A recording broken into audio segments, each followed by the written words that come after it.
السادة زورية إقبال.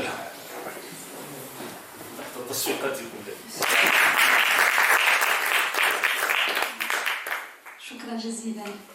Merci pour cette belle présentation. Je voudrais, avant de commencer, remercier vivement nos hôtes pour la qualité de leur accueil et surtout pour leur hospitalité.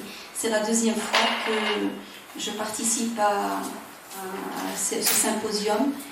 La dernière fois, c'était il y a 3 ans. C'est toujours le même signe de la générosité, de l'hospitalité, la fraternité. Et je crois que tout art qui ne s'inscrit pas d'abord dans cette dimension-là est un art pour l'art lui-même. Mais en fait, des fois, les rencontres sont le prétexte d'abord de tisser des relations humaines, fraternelles et profondes. Et je crois que l'imam Ibn al-Arif écrivait il y a des siècles déjà une œuvre qui s'appelle Mahassin Majalis, donc les bienfaits des rencontres. Et un des bienfaits fondamentaux, c'est de tisser des liens profonds, humains entre nous. Donc je remercie vivement Ahlam Sidi Abdelillah, mon grand ami Si Ahmed Jalil, et puis mes amis ici présents, parce que d'abord c'est une occasion de rencontre et de revivifier ces liens qui s'inscrivent définitivement, mais qui ont besoin d'être rappelés de temps en temps par ce genre de rencontre. Donc merci beaucoup de nous donner cette opportunité. Et j'ai été invitée pour parler brièvement en fait de la complémentarité qui pourrait exister entre 2 traditions qui peuvent paraître éloignées, puisque la première relève directement de la tradition, ce que René Guénon, le Cheikh Abdelwahid Yahya, appelait la tradition primordiale avec un grand T. Et donc, l'hindouisme serait la première tradition qui relève directement de cette grande tradition primordiale qui irrigue toutes les traditions et de laquelle se ressourcent toutes les traditions. Et l'islam serait la dernière version. Et en fait, ça pourrait être tellement éloigné que les formes qui se présentent à nous peuvent paraître dissociées, contradictoires ou n'ayant pas de lien l'une avec l'autre. Mais en fait, quand on est dans une dimension circulaire et quand on revient vers une boucle qui devient bouclée, les 2 extrémités se rejoignent et on voit qu'entre l'islam et l'hindouisme, il y a tellement de choses, il y a même des affinités frappantes et surprenantes. Alors comment ça ?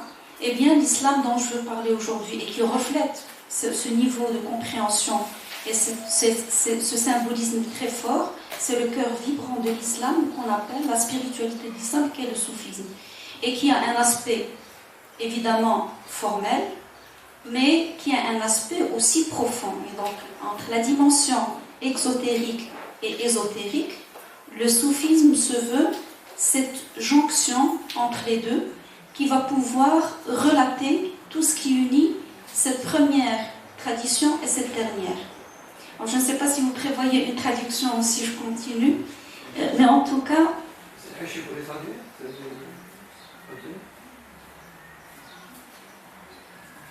Après, peut-être après. Je continue après, vous faites. Et donc, entre l'hindouisme et l'islam, ou la spiritualité de l'islam, qui est le soufisme, je disais qu'il y avait énormément de complémentarité et de similitude, mais aussi de profondeur, puisque toute tradition a un cœur vibrant et une affinité qui nous ramène vers l'essentiel. Et donc vers l'essentialité de l'être, c'est ce cœur vibrant qui finalement est le message le plus universel, puisque l'être humain, quand il a été créé, eh bien, il a été créé pour être en même temps un corps, mais un esprit. Et l'esprit étant le même, et c'est cet esprit qui reste même quand le corps fait son passage. Et cet esprit est universel, quelles que soient les traditions. Et dans cet esprit, c'est le langage symbolique qui nous permet de faire cette rencontre. Et il y a plusieurs sujets, quand on prend par exemple le cas de l'hindouisme et de l'islam, il y a des thèmes fondamentaux de la métaphysique qui sont abordés exactement de la même manière. Je prends par exemple le symbolisme qui est fait entre le macrocosme et le microcosme, la représentation du féminin de l'être et la quête de soi par rapport à ce féminin. Je prends par exemple aussi un symbolisme très fort, celui du symbolisme des lettres et dans la signification des lettres dans les deux cas.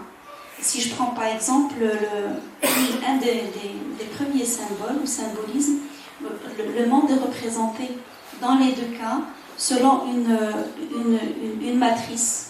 Donc d'où naît le message universel et qui va unir les deux modalités de l'être, à savoir le féminin et le masculin, à savoir ce qui est matériel et ce qui est immatériel, ce qui est céleste et ce qui est terrestre. Et ce symbolisme est représenté par la lettre Noun, justement. La lettre Noun, en arabe, elle est graphiée comme ça. C'est un demi-cercle avec un point au milieu qui montre que, d'abord, la lettre Noun en arabe désigne ce qu'on appelle directement le poisson. Et quand on sait que le symbolisme du poisson est très fort aussi en hindouisme, puisque les Védas sont sortis donc d'un poisson. Et le symbolisme est aussi celui de la matrice, puisque ça rappelle une matrice avec un point au milieu qui montre qu'on voit la moitié d'un cercle, mais on devine qu'il y a la moitié supérieure qu'on ne voit pas. Et quand la boucle est bouclée, on comprend qu'on ne voit que la moitié des choses et qu'il y a un autre demi-cercle qu'on ne voit pas. Or, quand on s'intéresse à la lettre Noun en sanskrit, et dans son fondement, dans son principe fondamental, la lettre Noun est graphiée en sanskrit de la même manière que la lettre Noun arabe, de l'alphabet arabe. Je rappelle que dans l'alphabet arabe, elle a une position centrale, puisqu'elle a le rang 14, c'est la 14e lettre de l'alphabet, qui est composée par 28 lettres. Et donc sa position fait qu'elle divise l'alphabet en deux moitiés. Et on le voit très bien même dans la graphie de la lettre, puisqu'on ne voit qu'une moitié. Voilà. Merci beaucoup.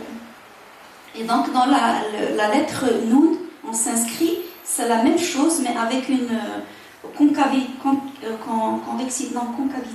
en bas. Et donc là, c'est l'autre moitié, on voit, et qui forme plutôt un arc-en-ciel. Et quand on met les deux moitiés l'une sur l'autre, évidemment le point central restant le même, puisque le centre de l'être, comme le centre de l'univers, est quelque chose de fixe, et c'est ce qui rappelle ce qui est immuable en nous, que ce soit en mode de macrocosme ou de microcosme, eh bien on voit que réellement le cycle est accompli. Et c'est ce que nous rappelle René Guénon quand il parle d'un cycle et que tout est cyclique, et en tout cas le cycle actuel humain ne peut s'accomplir qu'avec cette union, si j'ose dire, même ce mariage entre l'hindouisme et l'islam, où dans la centralité, le message est le plus universel et qui dépasse même la langue en elle-même, puisqu'on n'est plus dans la langue ni écrite ni dite, mais nous sommes dans une langue plutôt symbolique qui va nous montrer qu'au-delà des formes extérieures, au-delà des langages, eh bien l'esprit est le même. Quand on est au centre de soi, eh bien nous avons les mêmes aspirations, nous avons la même construction, nous avons la même tendance à faire cette quête qui nous ramène vers ce qui est supra-humain et ce qui est divin en nous, quelle que soit la forme. Et en plus, quand il s'agit des deux formes, la première et la dernière, l'accomplissement ne peut se faire que dans la rencontre ou dans les noces de ces deux traditions. Et contrairement à ce qu'on peut dire et à ce qu'on peut prétendre que les rites ne sont pas les mêmes, les formes sont différentes et que les pratiques ne sont pas les mêmes, ce sont juste des adaptations qui font qu'au début, l'être était tellement proche de son principe suprême qu'il n'y avait pas de secret, les secrets étaient dévoilés, on va dire, mais plus on s'éloigne de ce cycle, plus on va être dans quelque chose de caché pour retrouver, quand on lève les voiles, eh bien on retrouve que nous disons tous la même chose et que nous aspirons toujours à la même quête et que nous avons tous une quête à faire, et cette quête commence par nous et commence dans notre intériorité. Et ça me fait transiter vers un autre symbolisme justement de cette quête qui se fait encore une fois avec ce double aspects, et à ce moment-là, ça sera le féminin et le masculin, puisque dans la tradition musulmane, les sources traditionnelles rapportent que quand Ève a fait son exil et est descendu par terre, il est dit qu'il est descendu en Inde.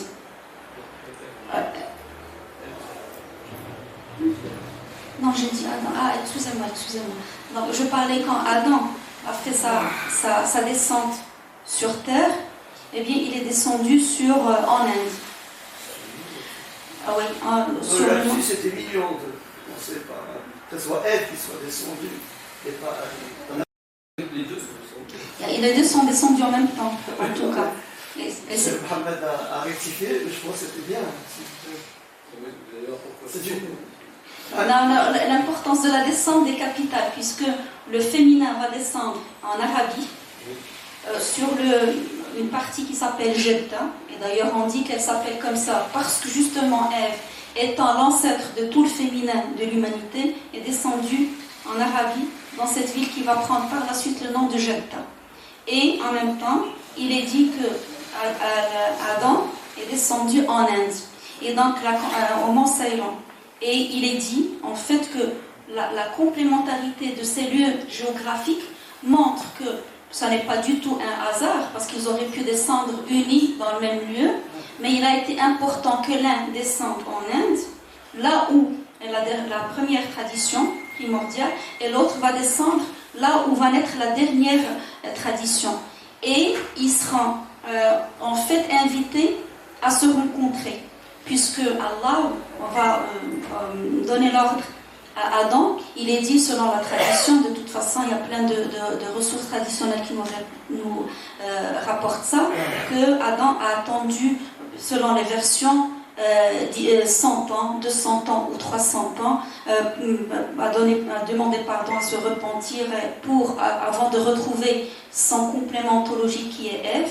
Et Allah lui enjoint de faire la quête, d'aller faire une quête. Et d'aller faire une quête qui va, en fin de compte, démarrer ce qu'on appelle le rituel du pèlerinage. Et donc le premier pèlerinage de l'histoire, c'est le Père de l'humanité qui va le faire. Et donc il va faire le pèlerinage de là où il est jusqu'en Arabie, à la Mecque, effectivement, pour aller vers le premier Beit, en fait. Et il va le faire à pied. Et il est dit qu'il avait une forme géante, de manière à ce que sa tête pouvait toucher le sol et pouvait encore voir le ciel. Et il pouvait encore voir comment les anges faisaient leur tournée rituelle autour du trône. Et donc, pour se rappeler tout ce rituel-là, il avait encore la possibilité. Puis après, quand il a retrouvé sa forme normale, eh bien, il va être obligé de refaire ce rituel, mais cette fois-ci pas d'une manière verticale, mais horizontale. Donc en allant de là où il est descendu jusqu'à la Mecque. Et à ce moment-là, il a été aussi enjoint à Ève d'aller le retrouver, mais elle va faire très peu, une distance beaucoup plus restreinte, alors que lui va quand même aller de l'Inde jusqu'à la Mecque, et en fin de compte, ils vont se retrouver dans un lieu d'une signification énorme qui s'appelle Arafat. C'est le mot Arafat, et c'est ce qui justifie d'ailleurs tout le rituel de la Mecque qu'on fait jusqu'à présent, puisque là, le lieu de naissance et de reconnaissance et de renaissance, c'est le lieu où on se reconnaît, on renaît à soi une autre fois. Et c'est à ce moment-là qu'ils vont se retrouver et vont faire en fait le mariage et le retrouvailles sur terre. Et ça prouve que il est dit aussi que à chaque fois qu'il fait un pas géant et où il pose le pied, c'est là où vont naître toutes les grandes villes et les civilisations. Et c'est comme ça que, selon le texte fondateur, que la civilisation naît, que l'humanité naît. Et donc,